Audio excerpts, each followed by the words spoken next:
Good afternoon, जय जोहार संगवारी हो। तो आज मैं फिर थैला बचे हुए कपड़ा फॉर्म सीट के एक तकिया बनात हो। तो एक नॉर्मल मतलब जो थैला रहते ओकर ऊपरी ऊपरी हिस्सा ला काट ले रहें।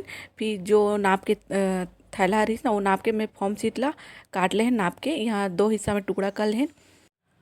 तो यहाँ में जो हमारे घर के जो बचे हुए जो कपड़ा रहते ना, जो भी पुराना फटे, यहाँ देखा तो एक तो मैं सिलाई करते तो भी मोर पास एक कतरन के कमी नहीं रहे।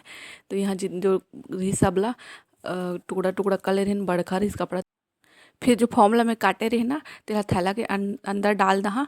और ये वाला जो मोती वाला सुइया थे ना तेला डाल दहा ताकि लगाए टाइम थोड़ा दिक्कत ना जाए। तो यहाँ जो कपड़ा है, जो ये कतरन है टुकड़ा वाला जो कपड़ा है, सब बेकार कपड़ा रही।